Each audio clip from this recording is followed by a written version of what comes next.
Duha kan. Tak apa, insyaAllah mudah-mudahan kejayaan yang besar-besar tu milik kita lah kan. Pasal kita istiqomah dengan duha. Okay. Amin. 34, so saya mulalah pelan-pelan. Okay. Assalamualaikum warahmatullahi wabarakatuh. Sihat semua. Tuan Mazlan tak ada lah? Wih, dia jadi MC semalam, hari ni dia cuti no? Kalau speaker. Kalau speaker ni aduh. Okey, hari ni 1 hari bulan 4, bermula tahun keuangan baru bagi kita untuk sesi 2021 dan 2020. Okey, baik sebelum tu, baik. Waalaikumsalam warahmatullahi wabarakatuh. Okey. Saya bila saya jaga pagi ni kan, bila jaga-jaga pagi tadi, saya kata saya rasa sesuatu yang barulah. Apa yang saya rasa sihat, apa yang saya rasa pagi ni akan berkekalan sampailah 1 April 2022 tahun depan kan. Saya nak sentiasa berfikiran positif lah. Kita kena cuba ubah kita punya cara berfikir kita, niat kita semua kan. Okey, hari ni saya diberi tajuk bantahan objektif. Sebenarnya benda-benda ni kita dah selalu duk cakap dah, sama ada kelas hari Rabu ke ataupun biasa hari Jumaat. Memang kita duk bercakap benda ni. Macam semalam pun saya ada share injection ni ialah bidang kita, makanan kita. Kita kena jadikan benda tu dah sebati dah. Anak kata apakah, anak komplain apakah, anak apa-apa saja pun kita kena telan benda tu. Kita kena buat dia sebagai vitamin lah kan. Kalau kita rasa benda tu racun, maknanya jadi tak elok lah dekat fikiran kita kan. Saya mula nak, ramai dah. Alhamdulillah. Alhamdulillah. Okay. Dia macam ni je. Saya, sejak saya join, saya tak pernah miss dua. Saya tak pernah miss. Mungkinlah ada sekali dua tu pun mungkin sebab-sebab yang teruk sangat lah, memang tak boleh join kan. Tapi biasanya kalau kata saya tak boleh on video ke apa, saya tetap dengar. Sebab kita ambil keberkatan waktu duha tu sendiri kan. Okay. Bantahan objektif. Bantahan objektif ni maksudnya bantahan yang berfakta. Maksudnya bantahan yang dia buat tu bantahan yang dia ada bukti. Dia ada bukti dia nak membantah benda tu. Jadi macam mana cara kita nak handle bantahan-bantahan yang jenis macam ni kan. Macam orang-orang lama, contoh macam Puan Wani, Tuan Afian, Tuan Mazlan dah tahu dah. Kalau jenis-jenis bantahan macam ni, dia pun sendiri pun memang ada fakta-fakta yang boleh nak menangkis ataupun kita nak lawan balik. Bukan nak lawan apa, sekurang-kurangnya kita nak defend diri kita lah kan. Okay. Kebiasaannya contoh saya boleh bagi sikit. Saya pun baru baca semalam tajuk ni. Okay. Contoh bila kita dah present semua dekat dia kan, dia prospek kita akan tanya kita. Dia tanya kita, dia rasa bagus plan ni. Contoh saya relate dengan kita punya takafulah kan. Saya rasa bagus dah plan ni, tapi saya rasa dia tak cukup sesuai dengan saya. Kan kadang-kadang kita jumpa prospek yang macam ni kan. Kita dah cerita macam-macam, dia pun dah bagi, kita dah tanya yang dia nak, ikut kesesuaian dia, dan kita rasa benda tu macam dah okey dah bagi kita, tapi dia rasa macam tak sesuai dengan dia kan. Jadi kalaulah kita berdepan dengan soalan-soalan yang macam ni, kita boleh tanya dia balik lah kan. Secara baik kita tanya, okey, minta maaf Cik, Tuan, Puan, boleh saya tahu kenapa Encik rasa plan ni tak sesuai untuk Encik. Contohlah, ini kita relate dengan kita punya takaful kan. Kenapa Cik rasa tak sesuai plan ni untuk Cik kan. Mungkin daripada situ dia boleh ceritalah. Sebab kategori orang yang menolak macam ni, dia ada banyak alasan lah. Mungkin dia rasa benda ni dia pandang sambil lewa je. Tak berapa penting. Ambil tu tak apa, tak ambil tu tak apa. Ambil lah, nantilah ambil bulan depan, tahun depan. Sedangkan dia tak tahu risiko yang musibah yang bakal berlaku ni. Dia tak ada isyarat. Mungkin boleh berlaku sekejap lagi, mungkin boleh berlaku besok, mungkin boleh berlaku bila-bila, kita tak tahu kan. Jadi kita boleh tanya dia lah, kenapa Cik rasa tak sesuai?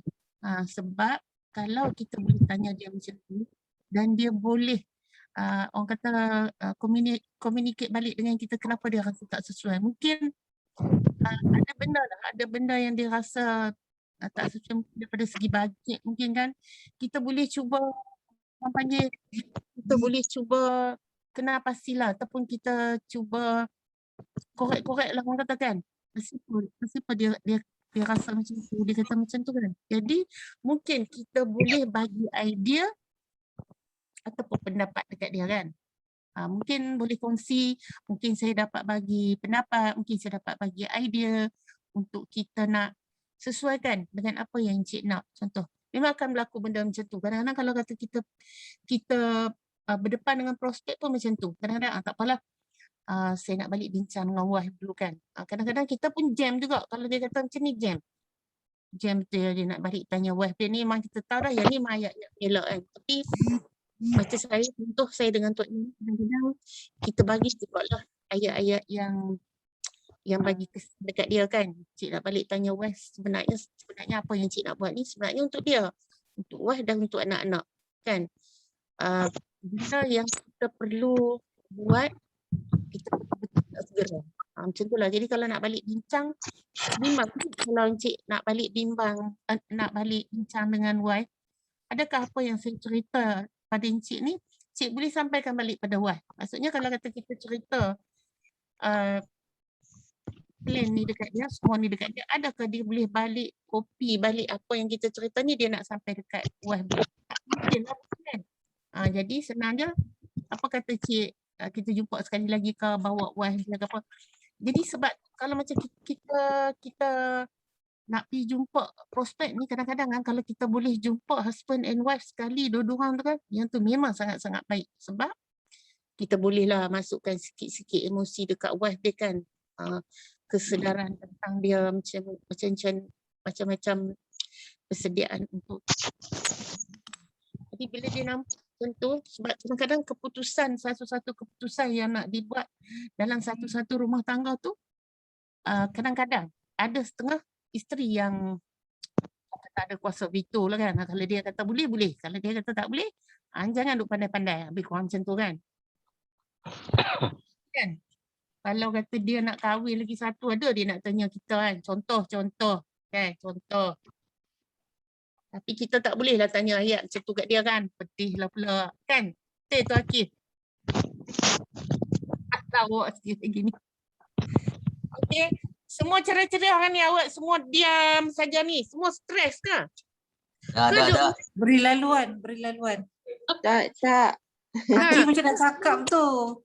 Ni kau semua ni duk teriak kat pucuk katil ni tak dapat target ni. Cerita.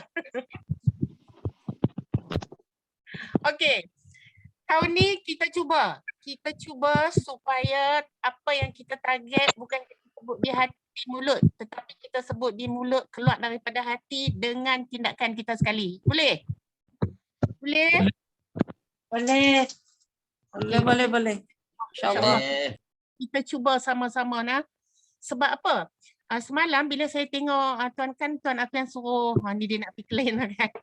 Bila Tuan Afian suruh ambil gambar kan, bila saya tengok gambar, semalam saya pun share kat FB semalam. Kata ya Allah memang mengantuk letih sangat kan. Malas dah nak tengok FB. Tapi bila saya pergi tengok, saya start tengok Puan Hanum share. Ya Allah ramainya semalam. 30 orang lebih semalam kan. Jadi bayangkan kalau dalam 30 orang tu, kalau boleh kita doakan semua. Ke semua 30 orang tu, setiap orang dia buat production yang macam mana dia target dan macam mana dia nak. Bayangkan kita punya agensi Amin. mesti agensi kita meletup lah kan. Kalau seorang-seorang, walaupun kalau kata dia target sebulan 5,000 FYC pun kalau 30 orang, dah jadi berapa? Cukup kan? Okay. Lagi saya masuk tajuk baru iaitu penolakan umum. Penolakan umum ni maksud dia. Tak masuk lagi tajuk. Masuk ni dah lepas dah tajuk. Ni tajuk lain pula. Tajuk kedua. Saya tak boleh pegang mic ni, tak ada mic. Kalau ada mic saya tak tahu lagi saya cakap macam mana kan. Okey, yang ni penolakan umum. Penolakan umum ni yang ni biasa. Contoh di awal-awal perjumpaan kita, kita nampak dia macam keadaan dia macam dia nak cepat, dia kurang selesa kan. Kemungkinan dia mai jumpa kita tu sebab dia dah janji kata nak mai jumpa kita, tapi sebenarnya hari tu dia memang tak bersiap dia lah untuk nak jumpa kan. Kita boleh nampak dia duduk pun tak selesa, dia adalah kita boleh rasa, kadang-kadang kita boleh rasa benda ni kan. Jadi ini yang penting, yang paling penting sekali kita nak kontrol, kita nak kawal permulaan tu. Sebelum kita nak mula apa-apa, kita nak kena kawal dia tu dulu. Tak tahu ke mungkin masa dia nak main tadi, mood dia okey, tiba-tiba bergaduh ke, kita tak tahu kan, anak-anak bergaduh ke, anak-anak minta duit ke apa, kita tak tahu. Biasalah masalah kan. Jadi bila dia duduk depan kita tu, kita nampak dah dia macam melisah, dia duduk tengok jam. Jadi dekat situ kita kena pandailah kawal situasi waktu tu kan. Okay. Biasanya selalu kalau keadaan macam ni kita kena repo dululah,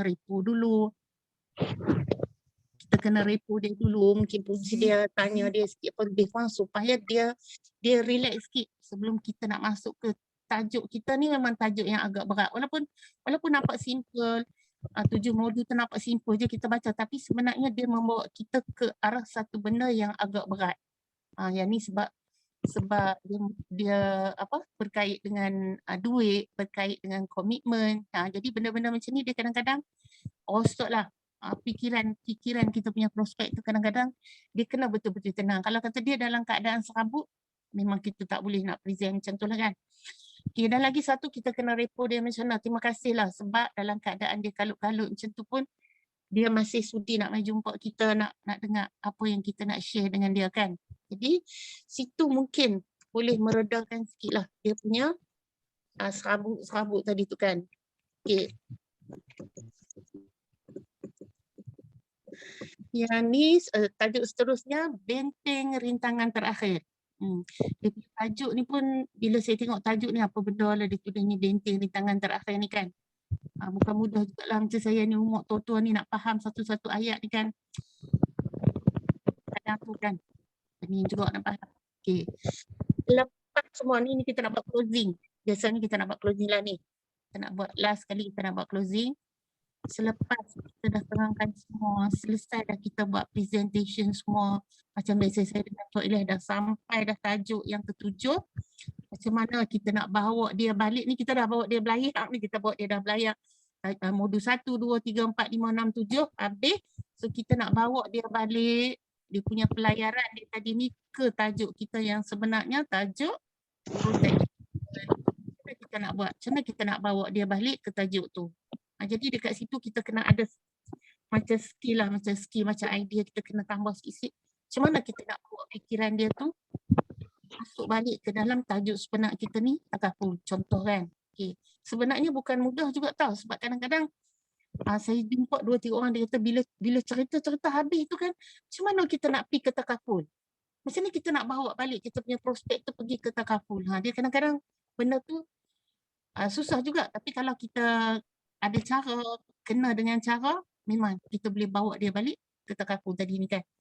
Okay, dekat sini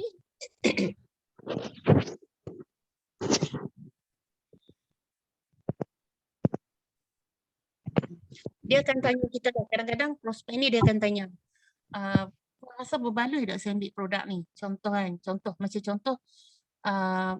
macam saya ada prospek 2 hari sudah macam tu. Dia tanya saya apa pendapat buat.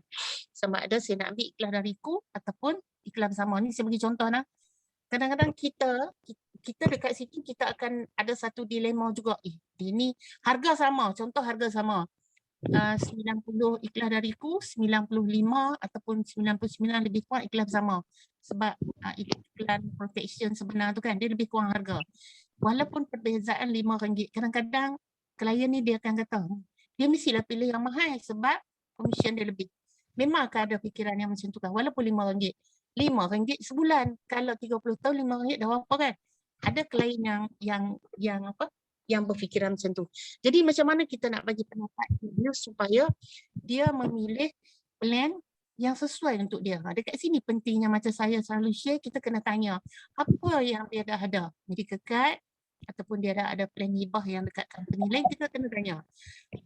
cakap dengan dia minta maaf. Saya tanya sebab kenapa saya tanya supaya saya boleh bagi pendapat yang saya rasa saya tak salah. Nak bagi pendapat pada tuan akan satu-satu plan yang akan saya syorkan. Okey, jadi bila dia dah kata dia ada medical card apa, dekat situ kita tahulah. Oh, dia ni tak ada medical card. Dia tak ada apa-apa plan lagi lah apa semua dekat company lain. Dia baru first time dia nak buat. Tapi bajet dia agak terhad. Jadi kan kalau misalnya dia kata dia ada dalam anggaran bajet 400-500 senang. Kita boleh bagi medical card dan kita boleh bagi hibah. Tapi bila dia kata bajet dia gini, kita tahu dia hanya mampu untuk satu plan buat sementara waktu ni. Jadi kita sure yang terbaik untuk dia lah. Ikhlas bersama. Kadang-kadang bila kita cerita kat dia, okey, kenapa? Jujur, kenapa saya sure plan ni kepada Encik? Macam saya biasa saya tambah voice. Okey, saya buat voice nah sebab kalau saya type ni panjang ni, saya kata saya sendiri pun tak mampu. Nak type panjang-panjang, so saya buat voice. Kenapa saya minta Encik Zaini contoh Encik Zaini ni klien saya di Ipoh. Dia kata dia nak ambil ikhlas dariku sebab dia kata dia tinggal dekat UAS dia banyak 500,000. Saya kata betul cik 500,000. Tapi boleh tak saya bagi pendapat sikit? Boleh tak saya bagi pendapat sikit? Sekiranya cik ambil plan ni, sekiranya berlaku kelumpuhan ataupun apa, macam mana? Kan? Jadi sebab tu kenapa saya sure ikhlas bersama supaya kalau encik kata kemalangan, encik boleh guna manfaat dalam ni. Kalau encik lumpuh boleh dapat manfaat dalam ni. Kalau sakit kritikal pun boleh dapat dan kalau mati pun waris dapat. Memanglah tak banyak tapi kita tak tahu musibah yang mana yang akan timpa kita dulu. Kan? Macam saya share semalam, kalau kita dah tahu date kita nak meninggal, senang. Masa tu kau kita ambil hibah. Tinggal untuk waris kan. Tapi sebab benda ni kita tak tahu. Okay, macam itulah cara kita nak convince kita punya prospek. Kadang-kadang ada juga prospek yang jenis nak uji kita kan, nak tengok kita kan. Macam mana? Dia dah tahu banyak benda yang dia dah tahu. Dia nak uji kita. Kadang-kadang bila kita bagi pendapat tu memang dia dah set dalam kepala dah. Dia memang nak plan ni. Tapi dia nak tengok kita. Macam mana dia ni nak cerita kat aku kan? Macam tu. Okay. Dan biasa kalau macam saya, kalau kata pergi kita jumpa prospek tu ke depan, masa ni memang kami dua memang kami main peranan lah. Saya memang saya jenis brutal sikit. Okay, cik, cik asal-asal cik berkenan plan yang mana? Kalau kita tu lah, saya rasa saya nak ambil plan ni lah puan. Saya rasa plan ni sesuai. Okay, tak apa kalau macam tu, nak proceed yang ni kah? Ataupun macam mana? Kan? Kita tu lah, saya nak bagi IC. Kadang-kadang kita boleh terus kunci jualan kita tu macam tu. Kadang-kadang tu dia mengelak juga kan. Ikutlah. Tapi kita, apa yang kita mampu kontrol keadaan situasi tu, kita cuba buat. Janji kita boleh close. Kalau tak boleh close pun, reda je lah. Okay. So setakat tu tajuk saya. Kalau macam contoh dia kata dia, tak apalah puan saya nak balik fikir dulu kan. Kita boleh tanya juga, okey cik, minta maaf lah, tak kisahlah, tak apa. Yang tu pilihan cik, nak balik fikir, nak balik apa, memang kita kena bagi dekat dia ruang lah kan. Tapi boleh tak saya tahu, mungkin sebab bajet ke, mungkin sebab apa kan. Kadang-kadang mungkin sebab bajet. Kita kalau kata cik, mungkin kesesuaian bajet cik tu agak terhad, boleh tak saya syorkan satu plan ni yang sekurang-kurangnya cik ada hibah. So kita pun bolehlah bagi value term dekat dia. Sekurang-kurangnya dia ada hibah sebab kita kena fikir, kita kena set dalam kepala kita buat ni bukan untuk kita. Kita buat ni untuk dia. Boleh faham maksud saya kan? Macam selalu kan saya ada kadang-kadang ada adik-adik di sebelah utara ni, even dalam kita punya group single taklah kat City Close, value term je. Saya selalu kata value term betul dia ambil RM50 lah contoh kan. Macam sekarang kita cuba genapkan daripada RM41.65 tu, kita genapkan kepada RM50. Yang ni pun saya dapat idea daripada Puan Wani kan. Sakit je mata dia kata tengok sen kat belakang tu, jadi kita cuba cukupkan. Kita cuba cukupkan ke RM50 kan. Kita kata dekat dia. Dia bukan masalah kita close produk yang kecil. Value term ala kecil RM50. Tetapi sekiranya berlaku sesuatu dekat dia, contoh, dia dah tinggalkan 200,000 tau dekat family dia. Nampak tak perbezaan RM50 yang kita rasa kecil untuk kita, tetapi untuk dia RM200,000 tu sangat-sangat besar. Jadi anda jangan rasa sia-sia dengan apa yang anda dah share dengan anda punya klien. Tapi kena tengok dululah. Kalau doktor macam saya pun pernah terkenal seorang doktor bagi value term. Menyesal tak sudah. Tapi bila kita tanya balik, oh dia dah ada polisi dengan company lain. Jadi okey lah, at least dia nak tambah. Tapi walaupun value term, dia ambil yang tinggi, dia tak ambil yang RM200,000 kan. Jadi okey juga lah kan. RM70-80 juga dia ambil kan. Tapi kita cuba dululah sebelum kita nak buat keputusan untuk kita punya klien tu, kita cuba dulu. Okey, setakat tu saya punya tajuk alhamdulillah habis. So ada siapa-siapa nak tambah ataupun nak share apa-apa? Siapa ada closing semalam?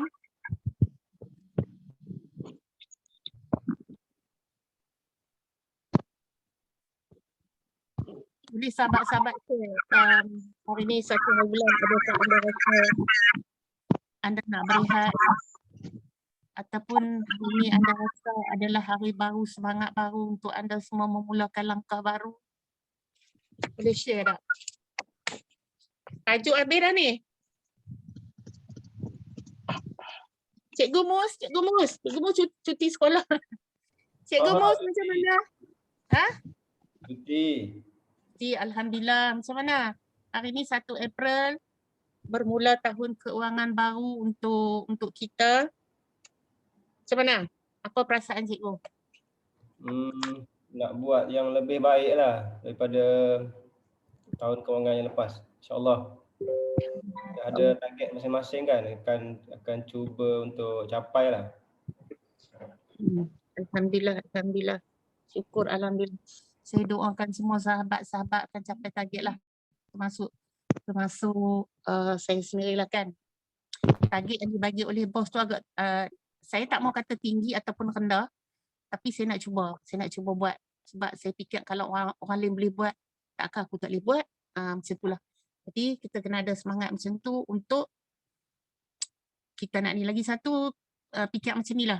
Memang anda dah bekerja sebagai seorang guru. Contoh.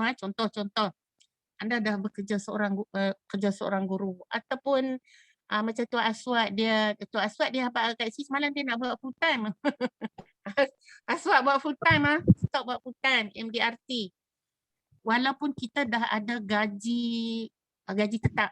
Kita dah ada gaji tetap kan. Macam Tuan Ilyas dia ada gaji tetap setiap bulan. Seorang penjawat awam kan. Tapi kan kita tengok balik berapa yang dah kita berjaya simpan. Berapa yang dah kita berjaya allocate kita punya keuangan tu untuk kita nak simpan, untuk kita nak buat persediaan masa depan. Kalau sekiranya kita masih tak ada benda-benda tu semua, sebab kita dah belajar dah tujuh asas keuangan tu, kita kena ada simpanan banyak mana kan.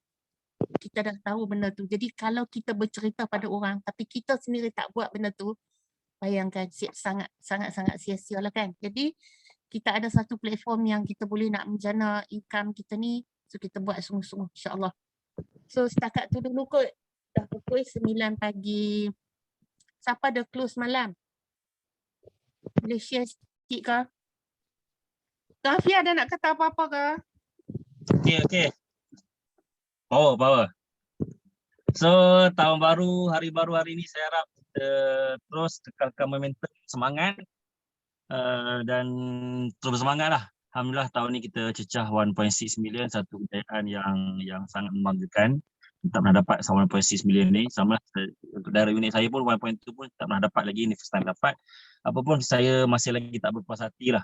Tak berpuas hati sebab masih lagi tak capai achieve target 3 million tu. 3 million tu masih lagi dalam saya punya impian. Sejak tahun lepas lagi kita target 3 million, tahun ni target 3 million. Tahun 2 tahun lepas pun kita target 3 million tak dapat. Tahun ni kita target, tahun lepas kita dapat target 3 million semalam. Yang baik semalam pun kita target 3 million tak dapat lagi. So kali ni tahun baru ni betul-betul achieve 3 million ni tuan-tuan. 3 million tuan-tuan, 3 million. InsyaAllah. Kalau kita nak target 3 million ni, saya nak support daripada rakan-rakan semua untuk kita capai target 3 million ni. Sebab penting tu 3 million ni. Boleh tuan-tuan So untuk dapat 3 million, kita dapat sebulan submission kita saya dapat 300 sebulan submission. Dengan expectation 250,000 akan approve lah. Dari situ sebab kita selalunya tak semua submission kita akan approve. So 3,000 sebulan. Dan bulan ni, bulan lepas bulan Mac kita dah achieve 200,000 alhamdulillah. So saya harap momentum 200,000 tu dikekalkan dan kita akan improve. Dan insyaAllah kita akan tambah lagi manpower baru untuk kita capai. So tuan-tuan, kita dah mulakan kontes panggilan pulau tuan-tuan. Panggilan pulau, tak dapat Pulau Perhentian, kita cari Pulau Tioman. Tak dapat Pulau Tioman, kita cari Pulau Pangkor. Tak dapat Pulau Pangkor, kita pergi Pulau Langkawi. Sebab itu saya betul je. Pulau Indah. Apa dia? Pulau Indah. Pulau Indah. Tak dapat kita pergi Pulau Ketam je lah. Pulau Sebab saya- Keri. Benda je, dua benda. Satu mesti terkucur. Satu lagi takut PKP tak boleh rentas negeri lagi. Tu yang kita risau tu. Sebab kita tengok dalam berita nampak gaya macam dah makin turun COVID dan kita boleh rentas negeri. Jadi kita sama-sama lah supaya boleh dapat dan insyaAllah. So tuan-tuan tolong target 30,000 30,000 untuk achieve target ni. Untuk achieve target untuk pergi ke pulau ni. Dan kita harap satu bas lah pergi naik ke pulau ni. Satu bas boleh, 40 orang. Satu bas kita pergi ramai-ramai. Boleh Boleh, insyaAllah. InsyaAllah boleh. Oh, boleh. Bagus. Okey. Itu sajalah daripada saya. Terima kasih Tok Afian. Okey, Jap. Nak Hmm. support Kak Siti dulu jom. Sebab dia hebat sangat ni. Semalam tadi pun dia bercakap, hari ni pun dia bercakap. Saya tak habis lagi, Sat. Saya tak habis lagi. Oh, mana lagi? Okey, okey, dulu. Okey. Okey. Sebab saya tambah sikit lah kan. Okey, sebab kita nak puasa berapa bulan kita puasa? 1 Ramadan. 1 Ramadan berapa bulan? 13 April kan? 13 Kak? 13 April. Okey, 13 April maksudnya bulan ni. Okey, kita sedia maklum. Bila bulan puasa production kita memang akan berpuasa. Betul tak? Yang ni bukan kata saya saya mendoakan, tapi itulah hakikat masa kami di tempat yang lama dulu pun apa saja pun bulan puasa ni memang habis semua jadi down. Konon-konon lah nak buat ibadat kan, tapi kita harap kita boleh jadi macam tu.